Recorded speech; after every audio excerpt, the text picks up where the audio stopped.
July 24, 1943. 120 nautical miles west of Truk Lagoon, in the silent blue void of the Central Pacific, Lieutenant Commander Lawrence Dan Daspit watched through the periscope of USS Tenosa as history unraveled before his eyes. Floating dead in the water was the Tonin Maru 3, a 19,262-ton Japanese fleet oiler, the largest and most valuable target a submarine commander could hope to find. It was already crippled, its engines silenced by 2 earlier torpedo hits. Now, it sat motionless, unescorted, listing slightly to port. This was not just an opportunity, it was a gift. Daspit had trained for this moment his entire naval career. He maneuvered Tenosa into textbook position, 875 yards abeam, at a perfect 90-degree angle, the geometry every submariner drilled into muscle memory. At 0930 hours, he gave the order to fire. The first torpedo left its tube with a muffled thump, its wake slicing the calm surface like a white thread drawn across silk. It ran straight and true. It struck the tanker's hull amidships, and then nothing. No explosion. Just a dull thud, absorbed by steel and seawater. He fired again. Hit. No blast. A third, fourth, fifth, sixth. Each torpedo found its mark. Each failed to detonate. By the time Daspit had fired his 15th and final torpedo of the engagement, he had recorded 11 confirmed hits, all at ideal range, all at ideal angle, and only 2 explosions. The rest were duds, not misfires, not misses. Perfect impacts that simply refused to go off. Before diving to evade an approaching Japanese destroyer, Daspit made a decision that would alter the course of the Pacific War. He would not waste his last torpedo on a target that American weapons could not sink. He brought it back to Pearl Harbor for examination, for evidence, for truth. What Daspit did not yet know was that his quiet act of defiance would become the final piece of a puzzle that Rear Admiral Charles Lockwood had been assembling for over a year. Lockwood, recently appointed Commander Submarines Pacific, was already waging a war, not against the Japanese, but against his own navy. For 18 months, American submariners had been sent into combat with a weapon that failed more often than it worked. Torpedoes ran too deep. They exploded prematurely. They circled back toward their own boats, and now they struck enemy hulls and did nothing. Yet the men in charge, the Bureau of Ordnance in Washington, the engineers at Newport, insisted the problem was not the torpedo, but the men firing it. Lockwood knew better. He had spent nearly 3 decades in submarines. He trusted his commanders, and when Daspit walked into his office on August 4, 1943, holding the logbook that documented 15 torpedoes and 11 duds, Lockwood did not see incompetence. He saw proof. The story of how America's most advanced torpedo was broken and how one mad admiral's impossible investigation fixed it is not just a tale of mechanical failure. It is a study in institutional blindness, the cost of peacetime complacency, and the quiet courage of professionals who refuse to let bureaucracy override battlefield reality. The Mark 14 torpedo was, on paper, a masterpiece of interwar engineering. At 20 feet 6 inches long and weighing 3,000 pounds, it carried a 643-pound warhead of Torpex, a high-explosive, 50% more powerful than TNT. It could travel 4,500 yards at 46 knots, or nearly 9,000 yards at a slower 31 knots. Each unit cost $10,000 in 1931 dollars. equivalent to about $180,000 today, more than 15 new automobiles at the time. It was not a weapon to be wasted. Its most revolutionary feature was the Mark VI magnetic influence exploder, developed in total secrecy beginning in 1922. Unlike traditional contact fuses, which required a direct hit on the hull, the magnetic exploder was designed to sense the distortion in the Earth's magnetic field caused by a ship's steel mass and detonate beneath the keel, the ship's weakest point. The resulting gas bubble would lift the vessel out of the water and break its back. In theory, a single torpedo could sink a battleship. But theory is not combat, and the Mark XIV had never been properly tested in combat-like conditions. In fact, it had been live-fired with a full warhead only twice, both on May 26, 1926. The first test failed completely. The torpedo passed under the target without exploding. The second succeeded, sinking the decommissioned submarine USS S-18, which had been struck from the Navy list specifically for that purpose. Then, for 17 years, not a single additional live fire test was conducted. The reason was simple: money. The Great Depression strangled military budgets. Congress slashed Navy funding throughout the 1930s. At the Naval Torpedo Station in Newport, Rhode Island, 3,000 workers ran 3 shifts around the clock and still produced only 1.5 torpedoes per day. By January 1938, unfilled torpedo orders totaled $29 million. With such scarcity, the Bureau of Ordnance deemed destructive testing wasteful. Instead, they tested with lightweight exercise heads that allowed torpedoes to float after firing so they could be recovered. These dummy warheads weighed far less than combat loads, and they were fired in the calm waters of Narragansett Bay, conditions nothing like the open Pacific. The results were predictably flawless. The Bureau declared the Mark XIV ready for war. Reality struck within days of Pearl Harbor. On December 14, 1941, USS Seawolf reported torpedoes running 10 to 15 feet deeper than set, passing harmlessly beneath enemy hulls. On December 24th, USS Sargo fired 8 torpedoes at 2 Japanese freighters in the South China Sea. All 8 missed or failed to explode, despite what Commander Tyrell Jacobs described as a perfect fire control solution honed over 57 minutes of pursuit. Reports multiplied. USS Skipjack, USS Stingray, USS Sturgeon. From every patrol area, submarine skippers sent the same message. The torpedoes were not working. By June 1942, American submarines had fired over 800 torpedoes in combat. Post-war analysis would reveal that only about 20% achieved their objective. 8 out of 10 failed, either by missing, malfunctioning, or refusing to detonate. Japanese convoys sailed largely unmolested, while American submariners risked their lives with weapons that betrayed them.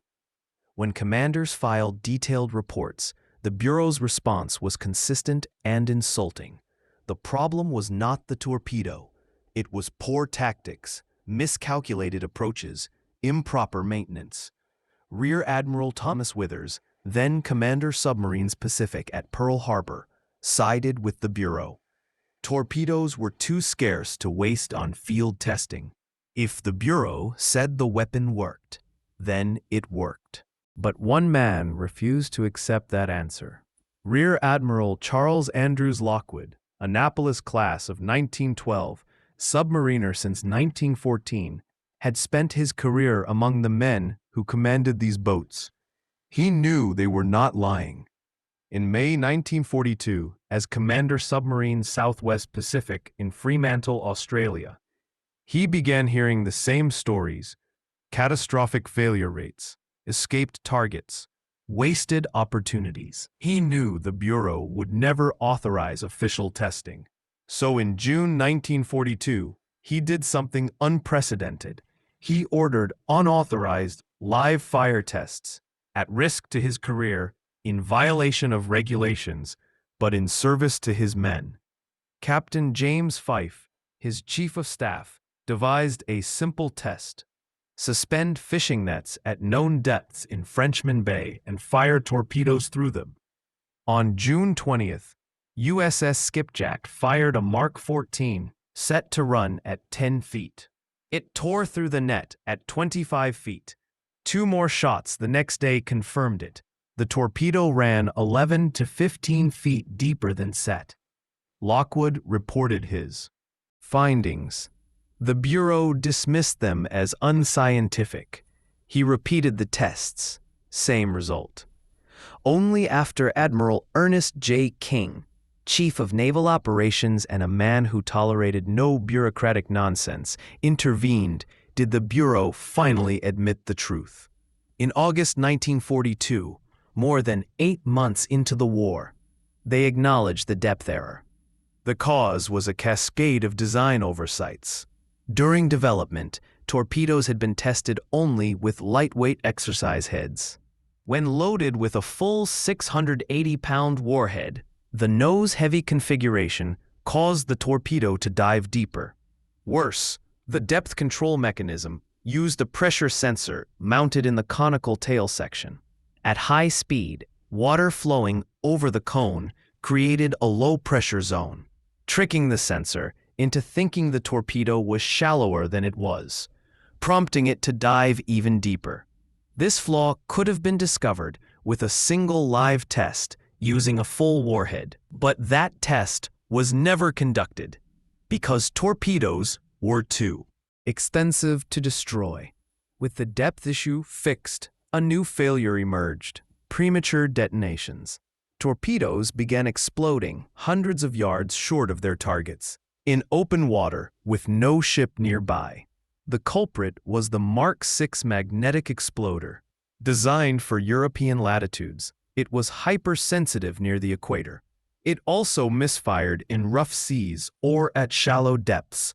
On April 9, 1943, Lieutenant Commander John Scott, commanding USS Tunney, found himself 880 yards from 3 Japanese aircraft carriers, Hiyo, Junyo, and Taiyo.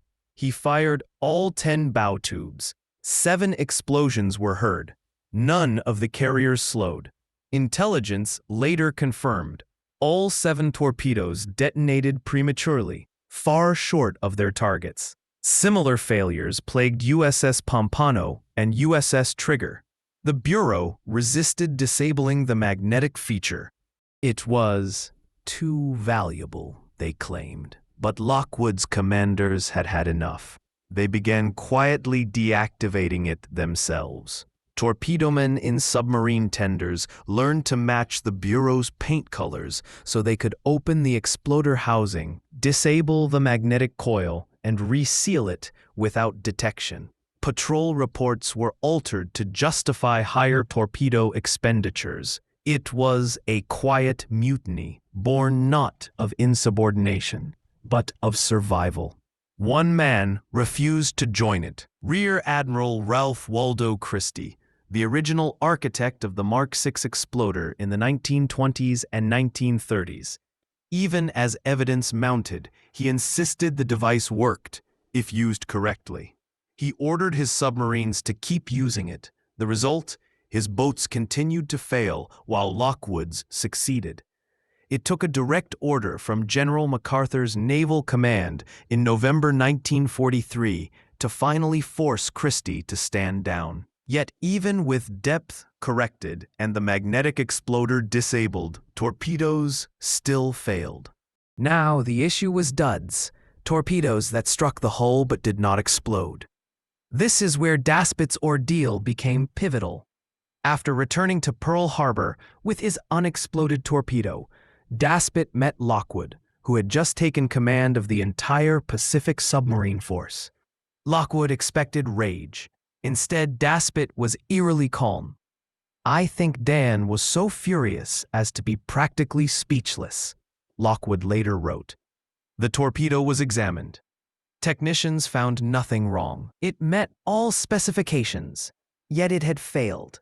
Lockwood knew the Bureau would deny this too, so he launched another unauthorized investigation, this time with Commander Art Taylor and Lieutenant Commander Charles Swede Mommsen, the legendary inventor of the Mommsen lung and hero of the Squalus rescue. They needed to simulate real impacts. Firing live warheads into cliffs off Kahulawe Island, they recovered a dud. Disassembly revealed the truth. The firing pin had been released but failed to strike the primer with enough force.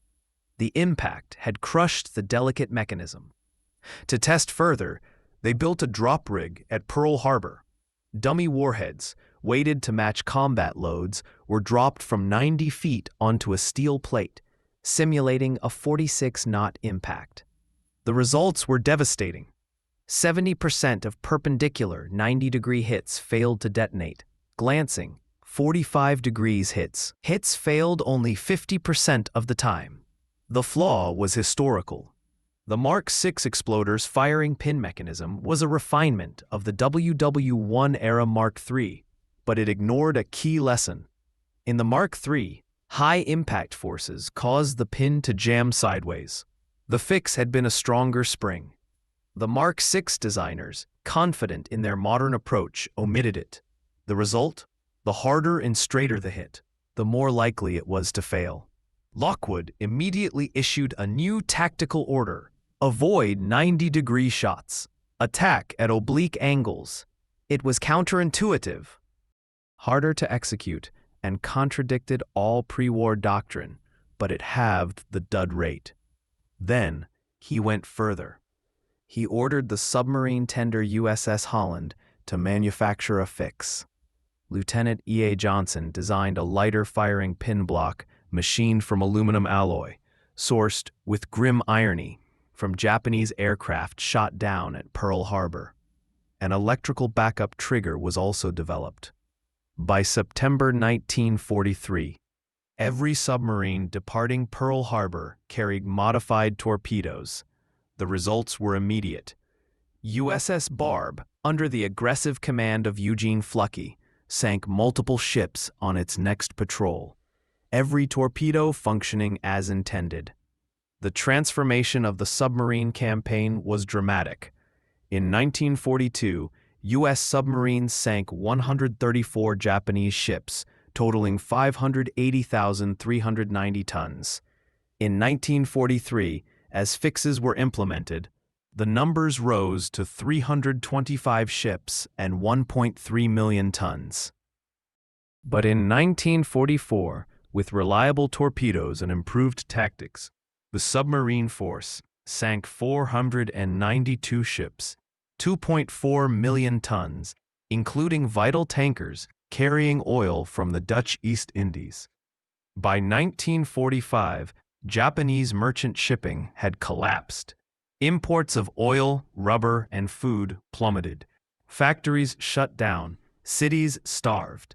The submarine campaign, more than any other single factor, severed Japan's lifelines. Of the 5.3 million tons of Japanese shipping destroyed during the war, 55% was sunk by U.S. submarines.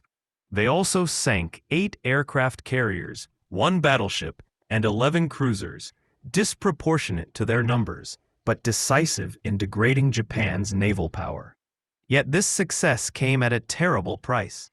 Of the 16,000 men who served in U.S. submarines, 3,506 died, a 22% casualty rate, the highest of any American service branch.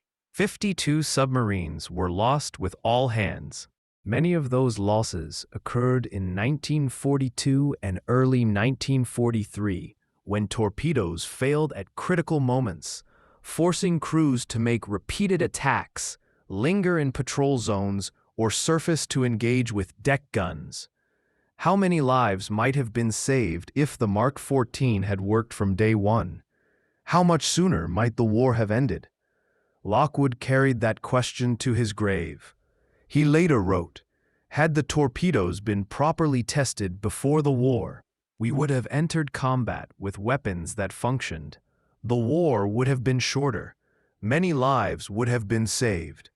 In its 1945 post-war report, the Bureau of Ordnance finally admitted fault. Even with the relatively meager funds available in time of peace, it conceded, much of the work now being done could and should have been accomplished years ago. It acknowledged inadequate testing, poor production planning, and a culture that never questioned the adequacy of the design. The Bureau's final directive was clear. No service torpedo device shall ever be adopted as standard until it has been tested under conditions simulating as nearly as possible those which will be encountered in battle. It was a lesson bought with blood. Today, the Mark 14 crisis stands as a timeless reminder that technology alone does not win wars. Trust, truth, and the willingness to listen to those on the front lines do. The true heroes were not the designers in Newport, but the submariners who refused to accept failure, and the commanders who backed them, even at the risk of their careers. If this story resonates with you, if you value accuracy over spectacle, depth over drama, and honor the quiet courage of those who served, we invite you to subscribe and join a community dedicated to preserving the real history of World War II. Not as myth, not as entertainment, but as legacy, because the men who lived it deserve nothing less.